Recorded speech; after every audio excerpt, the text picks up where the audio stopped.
Eskerrik asko, lehendakari anderea, egun on guztioi, jaun andreok. Bueno, han pasado cerca de 5 años desde la aprobación de la Ley Foral 33/2013, 26 de noviembre, de reconocimiento y reparación moral de las ciudadanas y ciudadanos navarros asesinados y víctimas de la represión a raíz del golpe militar de 1936. Una ley que en su día fue pionera y que el anterior gobierno no activó, no estableció al menos todos los mecanismos necesarios para su desarrollo, y si bien el actual ha llevado a cabo importantes avances en la materia de nuestra memoria democrática, urge introducir, en vista de su incumplimiento en varios de sus aspectos, urge introducir los mecanismos que garanticen que al menos este cumplimiento no quede al arbitrio de la voluntad de cada una de las personas físicas o jurídicas, públicas como privadas, obligadas por la ley. Desde luego que todavía hoy, 82 años después de aquel golpe militar, perduren los símbolos del horror, del mayor terror vivido en nuestra tierra de toda la historia contemporánea, no solo es un insulto a nuestra memoria colectiva, sino que hace tambalear los cimientos de una democracia erigida sobre la más absoluta impunidad de los verdugos. No hay que olvidar que la violencia en Navarra fue absolutamente unilateral. A pesar de no ser Navarra escenario bélico, sino retaguardia estricta, y de que nuestro territorio fue controlado desde los primeros días, más de 3.000 personas navarras o residentes en Navarra, simpatizantes de los partidos que se mostraron leales al gobierno republicano legalmente constituido, fueron asesinadas en nuestro suelo, víctimas de la ira de los sectores golpistas. En el penal de San Cristóbal, la cárcel de Escolapios regentada por los requetés, en los partidos judiciales, en sus cárceles de Lizarra, Tafalla, Pamplona o Tudela, se llenaron de personas inocentes. Solamente en las cárceles de Pamplona o Tudela, más de 1.500 personas fueron encarceladas en las primeras 7 semanas. 2.000 esclavos del franquismo abrieron la carretera que comunica los valles del Roncal y Salazar. Más de 4.000 niños y niñas se quedaron huérfanos en la miseria económica y cultural, con el estigma heredado de ser descendientes de rojos. Mujeres y criaturas bajo sospecha, y como parte del botín del golpe, más de 500 mujeres fueron violadas. La violencia alcanzó a las navarras. 47 fueron asesinadas, 47 mujeres, amas de casas con criaturas a su cargo, que fueron violentadas,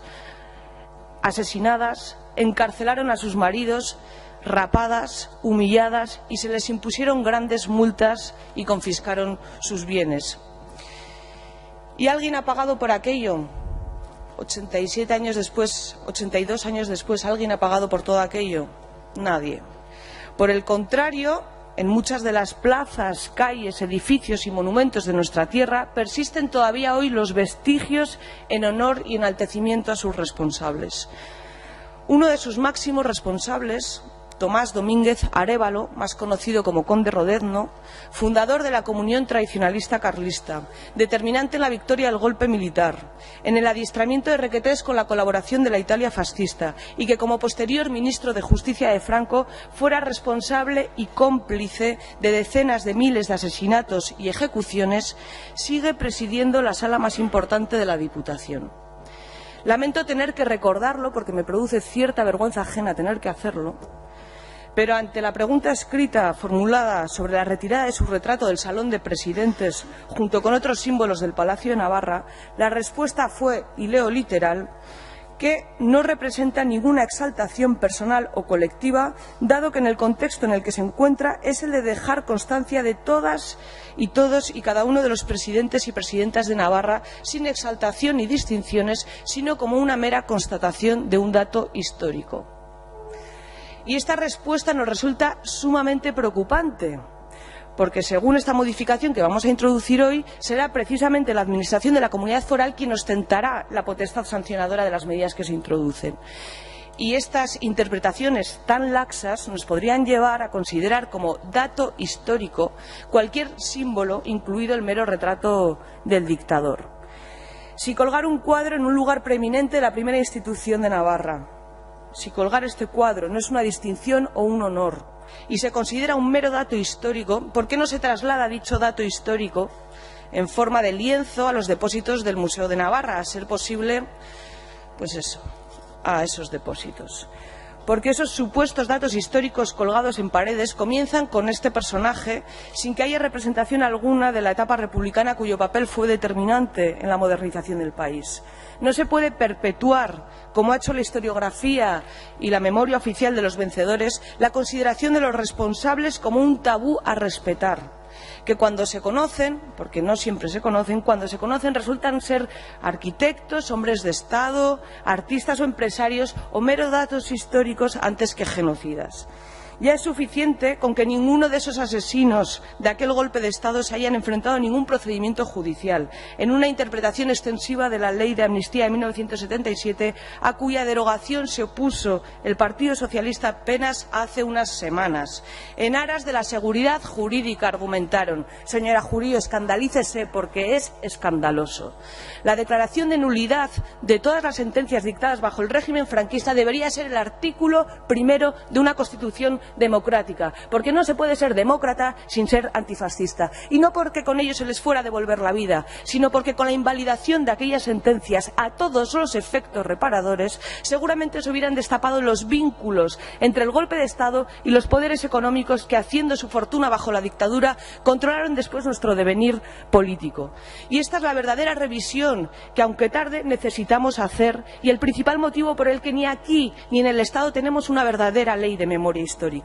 El día en el que se declare la nulidad de las calumniosas sentencias de quienes fueron condenados como rebeldes al bando nacional precisamente por mantener su lealtad hacia un gobierno republicano, y se depure, además de la responsabilidad penal de los asesinos, que en su mayoría murieron en la cama, la responsabilidad patrimonial de todas esas grandes empresas que se lucraron con el franquismo y que hoy forman parte del IBEX 35, y lo explica muy bien